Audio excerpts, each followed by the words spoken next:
Et voici les dernières nouvelles, bonjour et bienvenue à tous. Première nouvelle, l'OMS met en garde contre une éventuelle maladie X en identifiant les régions à risque élevé d'émergence de nouvelles maladies infectieuses, soulignant l'importance de surveiller de près les changements environnementaux et climatiques favorisant la transmission de ces agents pathogènes. En utilisant des données géographiques et des modèles mathématiques, les scientifiques identifient les régions d'Afrique et d'Asie où les conditions pour l'émergence de telles maladies sont les plus propices, soulignant ainsi l'importance cruciale de la prévention et de la surveillance continue pour anticiper et atténuer les futures pandémies. Deuxième nouvelle, pour résoudre la crise de recrutement des enseignants, Emmanuel Macron annonce que le concours sera désormais passé à la fin de la licence dès l'année prochaine, réduisant ainsi la durée de la formation à 3 ans au lieu de 5. Cette réforme vise à simplifier le parcours des futurs enseignants et à augmenter le nombre de candidats potentiels pour combler les postes vacants suite à la tension observée avec plus de 3100 postes non pourvus au concours enseignant du printemps 2023. Troisième nouvelle, l'Assemblée nationale a approuvé une proposition de loi visant à limiter la fabrication et la vente de produits contenant des PFAS, des produits chimiques utilisés dans de nombreux produits de la vie quotidienne tels que les vêtements ou les cosmétiques. Cette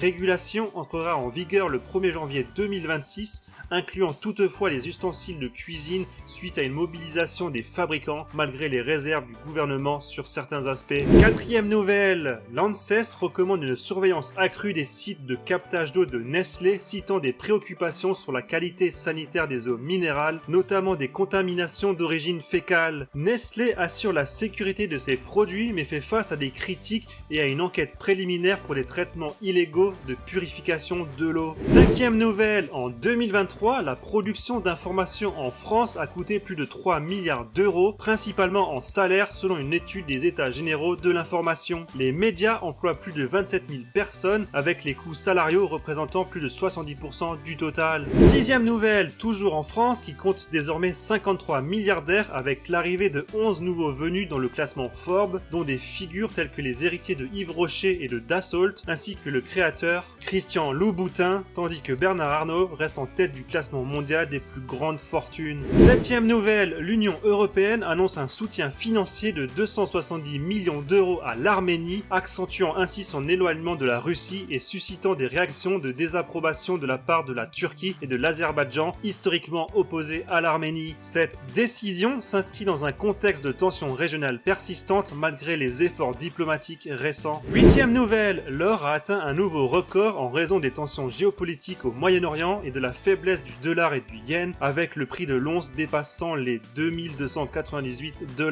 Les banques centrales effectuent des achats massifs, notamment la banque centrale russe, en réponse aux tensions internationales et à la dédollarisation, renforçant ainsi le statut de l'or en tant que valeur refuge. Neuvième nouvelle, le Zimbabwe a déclaré l'état de catastrophe nationale en raison d'une sécheresse grave due à El Niño, rejoignant ainsi la Malawi et un autre pays voisin, la Zambie, dans cette situation, avec des millions de personnes confrontées à la faim. La sécheresse prolongée a entraîné des pénuries alimentaires, obligeant le pays à importer du maïs OGM, ce qui pourrait aggraver l'insécurité alimentaire